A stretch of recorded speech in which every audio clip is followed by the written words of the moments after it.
Hello बच्चों, तो मैं आज आपको माइक्रोस्कोप का सेकंड पार्ट लेके आया हूँ। जो कल पढ़ा रहे थे पूरा नहीं हुआ था। चाहते तो एक ही वीडियो में कंप्लीट हो जाता है, लेकिन क्लास चेंज होती है सही समय पे, जिसकी वजह से उसको भी हमें फॉलो करना होता है।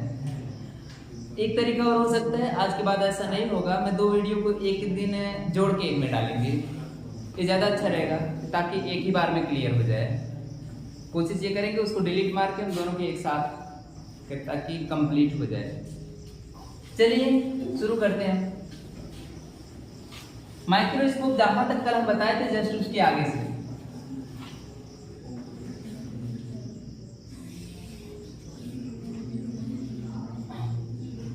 This is a convex lens, this is a convex lens and this is the principal axis is intersecting this lens at point O, and the object is situated between the F1 and O। बड़ा अंग्रेजी बोल रहे हैं, video dislike करते हैं। ये बेटा इधर से ये हमारा क्या है, F1 है, इधर से F1 है। When a rays is coming from parallel to the x-axis, principal axis, जब कोई भी प्रकाश की किरण मुख्य अक्ष के समांतर आती है तो कहां से जाते हैं, ये द्वितीय फोकस से होके जाती है। द्वितीय फोकस थोड़ा पास से लेके आएंगे, F2 से होके जाएगी,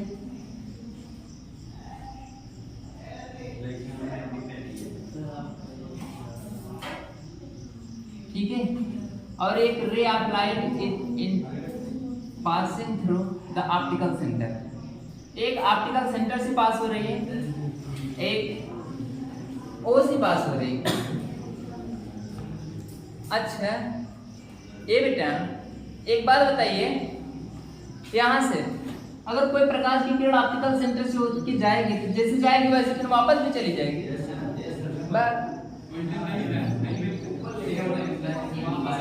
एक काम, कोई यहाँ पे कोई चमकदार तल है, चमकदार तल थोड़ी ना टकरा के वापस जाएगी तो फिर वापस नहीं आएगी,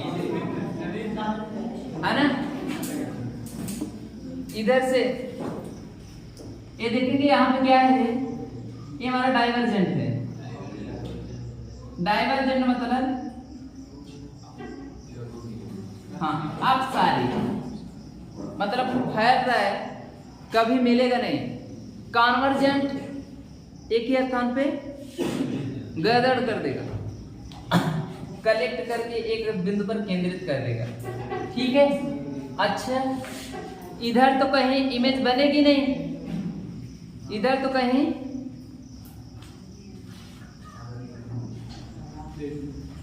यहां से देखिए, इधर ये प्रकाश की किरण एक दूसरे से कभी मिल नहीं पाएंगी, तो हम क्या करेंगे, पीछे की तरफ बढ़ेंगे, पीछे की तरफ बढ़ेंगे, जहां पे मिलेगी वहीं पे हमारा इमेज बनेगा। कल इसी पे थोड़ा सा चर्चा हो रहा था, इसी पे जब हम चर्चा कर रहे थे कुछ दिक्कत हो रही थी, कुछ नहीं हो रही थी। मतलब कुछ लोगों को समझने में आ रही थी, जिनको समझने में आ रही थी उनको दिक्कत हो रहा था, जिनको नहीं आ रही थी उनको दिक्कत नहीं हो रहा था। क्यों? क्योंकि उनको कभी नहीं समझने में आता। यहां से ये बेटा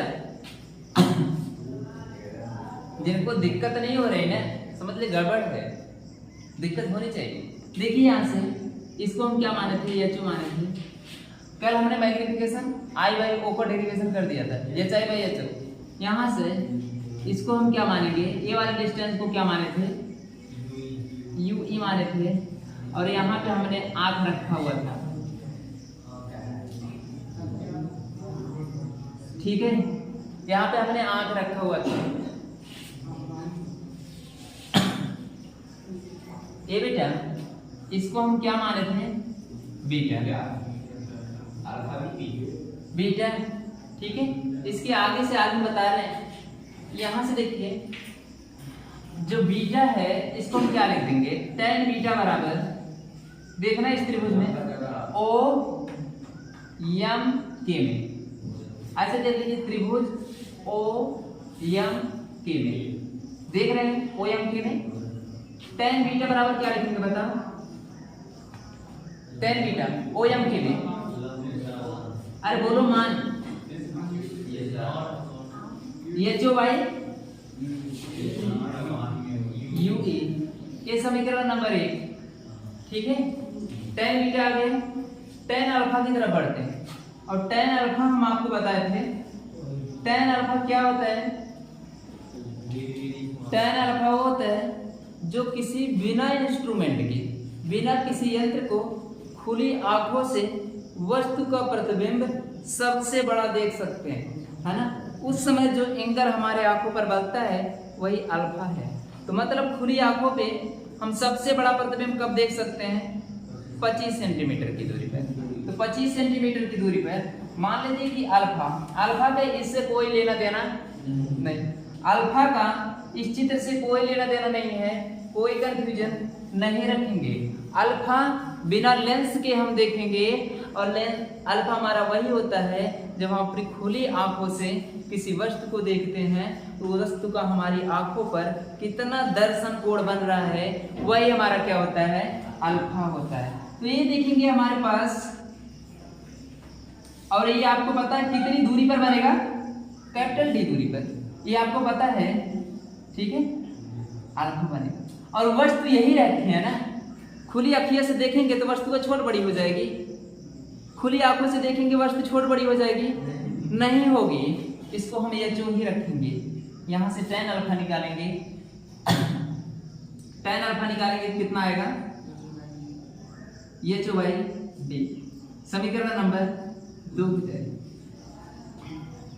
When alpha is very very small, when alpha very very small, क्यों अल्फा क्यों बहुत स्मॉल है, बीटा क्यों बहुत स्मॉल है। सूक्ष्मदर्शी से जब हम देखते हैं तो हाथी को देखते होंगे, शेर को देखते होंगे सूक्ष्मदर्शी से, कि बैक्टीरिया देखते हैं, बैक्टीरिया को देखते हैं ना, जो हमें खुली आंखों से नहीं दिखता, लगभग उसको देखते हैं, है ना, ठीक है। छोटी छोटी चीजों को देखते हैं, तो छोटी चीजों को देखेंगे तो जो अल्फा होगा, तो जो हमारी अखिया से किरणवा निकल के जाएगी दोनों, उन्हें न कह रहेगा तो बहुत तनिके ने बनाएगा। एक बात हम और बताए थे कि जब अल्फा बहुत स्मॉल होता है तो tan अल्फा किसके बराबर होता है, अल्फा tan बीटा किसके बराबर होता है, बीटा के, tan बीटा बीटा के बराबर होता है, और tan अल्फा अल्फा के बराबर होता है। ये जो बाई डी, बताओ इतना तक क्लियर है, समीकरण क्लियर है ना। इसको 1 मानते हैं, इसको 2 मानते हैं। एक बात हम और आपको समझाने की कोशिश कर रहे हैं कि जो अल्फा है उसको हम बिना लेंस से देखते हैं, है ना। यहां से अब हम क्या करते हैं, मैग्निफिकेशन फाइंड आउट करेंगे। m बराबर क्या होता है, बीटा बाई अल्फा, m बराबर क्या होता है, बीटा बाई अल्फा। बीटा का मान कितना है, बीटा का मान h by U A, H O by U A, और अल्फा का मान कितना है, एच ओ बाई डी। इतना तक सही है। नीचे वाला ऊपर जाता है, H O cross D upon U E cross H O, H O से एच ओ कितना आया, डी अपान यू ई। ये मैग्निफिकेशन का स्टैंडर्ड फार्मूला है। मैग्निफिकेशन का जितने भी क्वेश्चन हम सॉल्व करेंगे, डी अपान म्यू ई से सॉल्व करेंगे, ठीक है। कर वाला जो बताए थे वो कक्षा 10 का फार्मूला था, m बराबर आई बाई ओ, ठीक है। 12th वाला यही है। वो कक्षा 10 की बुक उठा के देखेंगे, थोड़ा सा कक्षा 10 वाला भी बताए थे, m बराबर आई बाई ओ, है ना। आई किसको मानते थे, आई किसको मानते थे, प्रतिबिंब की ऊंचाई को। ओ किसको मानते थे, वस्तु की ऊंचाई को। क्या आया है, H I by H O आया ना, तो कर 10 वाला है, ठीक है। लेकिन हमें क्या पढ़ना है, माइक्रोस्कोप हम एक एक स्टेप भी छोड़ने वाले नहीं हैं, ठीक है। 10 वाला रहेगा, लेकिन 10 वाला अपलोड नहीं होगा, बस इतना रहेगा। यहां तक ठीक है, सबका क्लियर है? अच्छा, यहां से देखिए, इसको हम इरेज कर दे थोड़ा सा।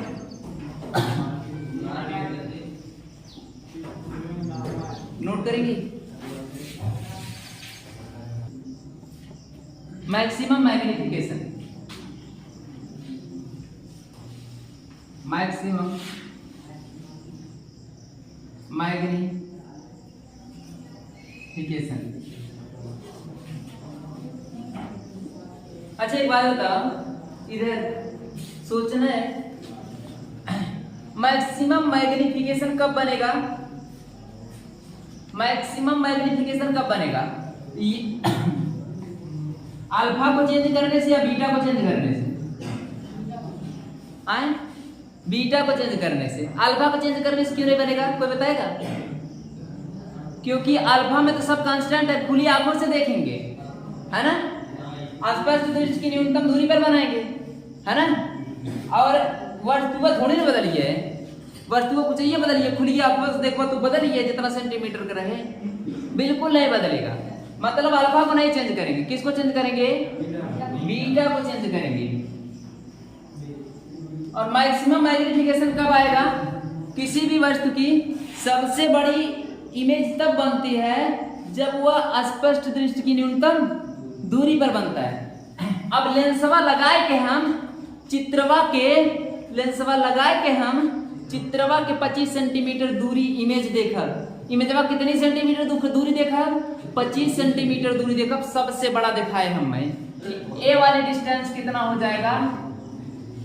कैपिटल डी हो जाएगा। एक पल्ले पड़ा, मतलब v का डिस्टेंस कितना होगा? Minus D. v बराबर कितना हो जाएगा? Minus D. और u बराबर माइनस यूई। लेंस का फार्मूला लगा दें, इसको भी छोड़े ना, काम है उसका, हमें याद नहीं हो। लेंस के फार्मूले से, लेंस के सूत्र से क्या होता है? 1/f equal to 1/v minus 1/u। 1/v का मान कितना है? Minus 1/d। v का मान कितना? Minus d। इतना तक ठीक है। u का मान कितना है? Minus ue। ये माइनस माइनस प्लस हो जाएगा।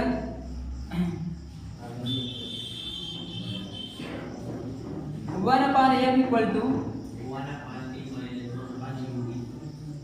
1/d plus 1/ue। ये बेटा यहां से देखिए, बात न करें,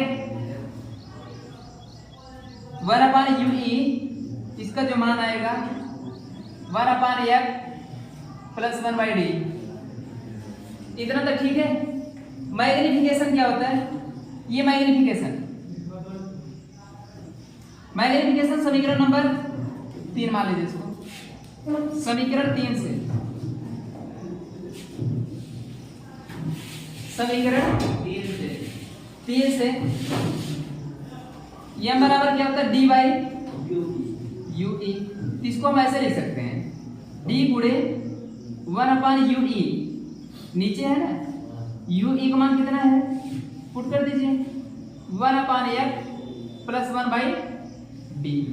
अब क्या करेंगे? d को अंदर मल्टीप्लाई कर देंगे। 1m इक्वल टू यहां से हो जाएगा d/f प्लस d/d। यहां से हो जाएगा m बराबर 1 प्लस d/f। ये कौन सा है? Maximum magnification. इसे स्पष्ट दृष्टि की न्यूनतम दूरी पर इमेज, स्पष्ट दृष्टि की न्यूनतम दूरी पर जो आवर्धन बनता है 1 प्लस d/f ही बनता है। ठीक है, नोट करें।